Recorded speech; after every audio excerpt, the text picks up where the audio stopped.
Hey family, it's Carissa and you're watching The Wonderful World of What.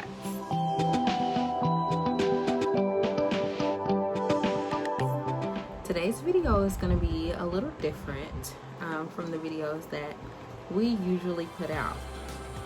Today's video is going to be an exclusive for Watts Workshop.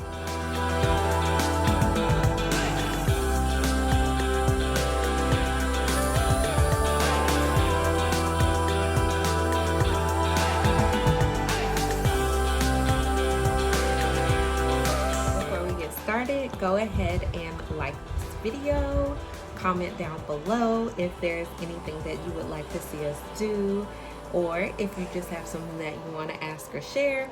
And make sure you subscribe and hit that notification bell so that you'll know when we post more for Watts Workshop.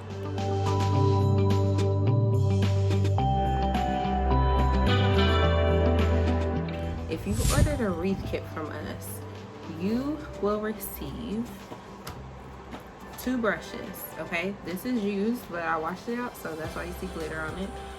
But yours are going to be new, so you're going to get 2 brushes. You're going to get a larger one and a smaller one. You're going to get a stain cloth. That's just a cloth. You'll get a background color for the background of your wood. You'll get a paint for the stencil. You're also going to receive the wood piece that you ordered, whatever piece of wood you ordered, and you're going to receive your stencils. Okay? When you get your stencils, they're going to be on transfer tape. Most likely it'll look something like this on the transfer tape. The very first thing you're going to want to do is cover your surface area to prevent paint or stain leaking or damaging your furniture or whatever you're doing, especially if you're inside.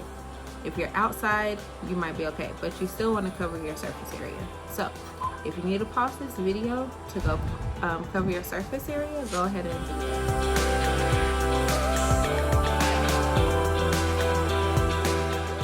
The next thing you're going to need to do after your surface area is covered, you're going to make sure that you have all of your materials out, the ones that I just showed you. And you're going to make sure that you have your wood out and lying on top of that covered surface. Okay?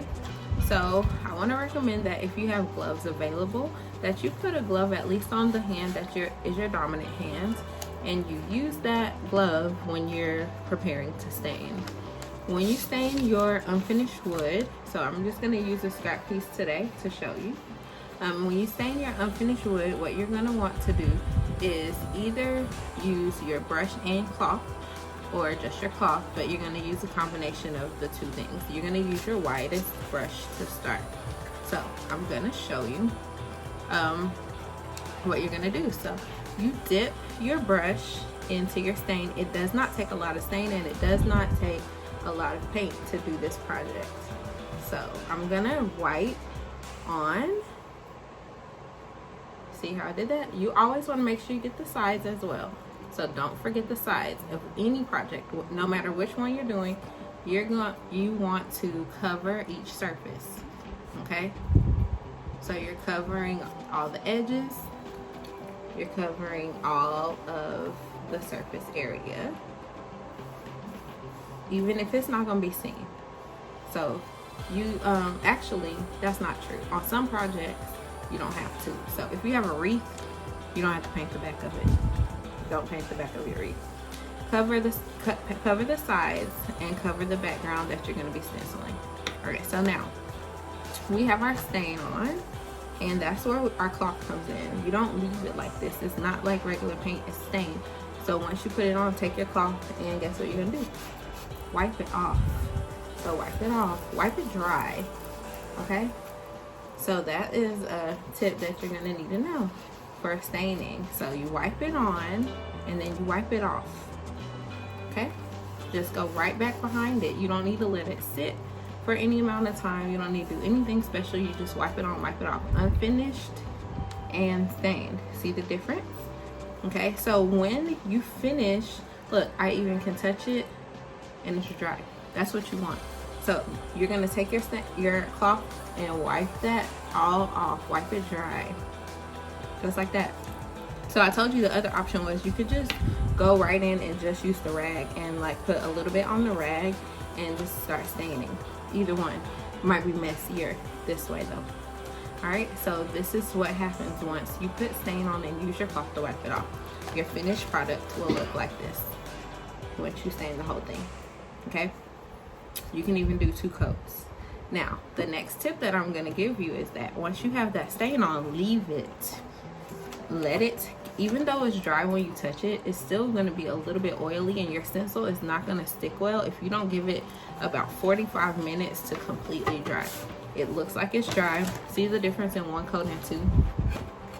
Okay, so that's one. This is 1 coat, this is 2. So you're going to go back and do it another time, and you're going to let it dry for about 45 minutes. Okay, so you can, if you want, I'll show you what it looks like. Remember, you're going to do the sides, don't forget the sides, and you can make that choice if you want 1 or 2 coats. Okay, so you might like it super dark, so you might want to do more than 2 coats. Okay, there we go.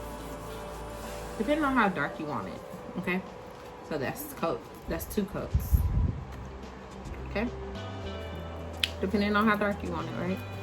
Okay, so now it looks a little bit more, and you just keep going to get it to the desired tint. All right, but let it dry. Okay, so if you want to pause this video, and I usually, if we were having a party here, I would say everybody go get a snack, everybody let's play a game or something like that while we wait. So if you're hosting a party, that's a good idea. This is a good time for it.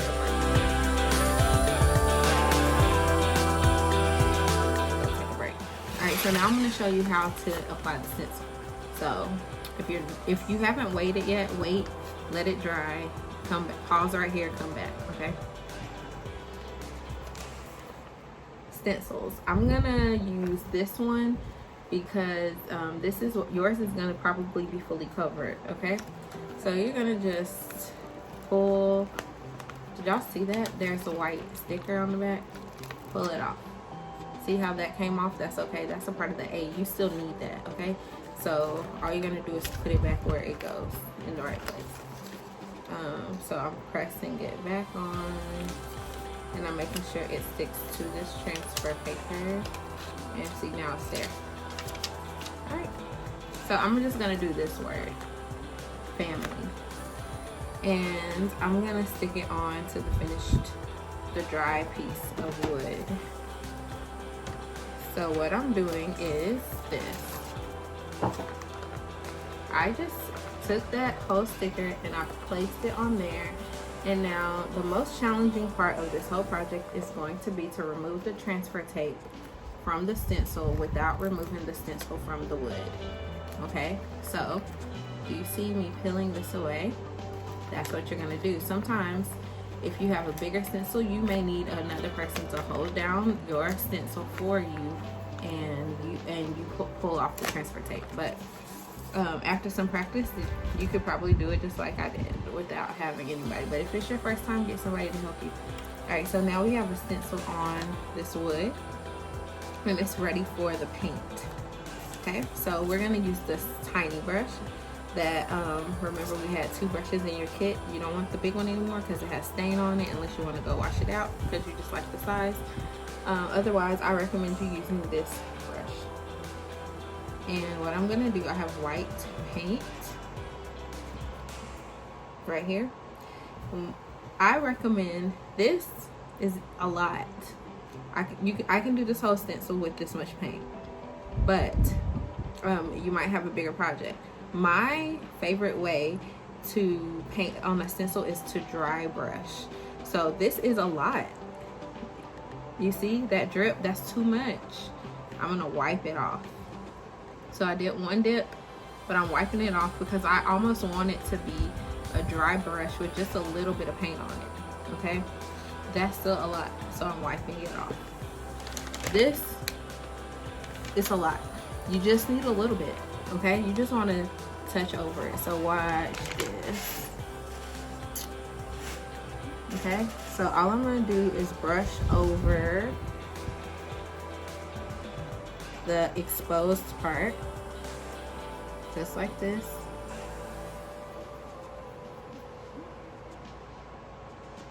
I'm going to make sure I get it all.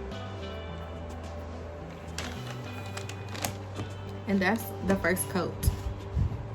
Okay, simple, right? So that's the first coat.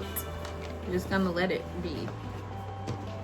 If the drier your brush is and the less amount of paint you have, then the quicker it'll dry, because there's gonna be less paint. But I often recommend doing that twice, okay? So we did it once. We can let it dry for about 2 minutes. And then you're gonna brush over it again. The drier your brush, the quicker you can put your stencil off, okay? So,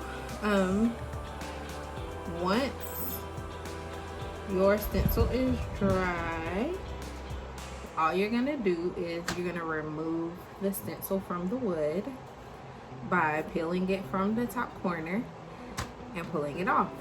If your stencil comes off in pieces, that's okay. I do want to remind you while this is drying not to forget about that little piece of that A that was there, because sometimes you will have little pieces that you're going to have to go in either with tweezers or a tiny tool, maybe even your fingernails, and pull those pieces off too. Don't leave them there, okay? This is not nearly dry, but I didn't use a lot of paint. I want to see if you can see what it would look like. Like I said, I recommend you drying it. A tip to quick drying is a hair dryer. So I often have hair dryers at parties, so we can, if people are in a hurry or something, so we can dry fast. So if you do have a hair dryer, you can use your hair dryer. So I told you this is not dry, but that's what it would look like. It's crooked, but it's okay. This is your creation. Y'all see how I got a little bit of white down there? I just took my stain brush and touched it, and I'm gonna take my rag and rub over it, and I'm just gonna rub the white out of it until I get it off. And if I need to, I'll add more stain again to get it off. Imperfections are kind of what makes it unique. It makes it yours. So it's not anything to worry about. I know this is really crooked. But the cool thing about wood is you can always sand over it and start over. So it's not a big deal. The other thing is that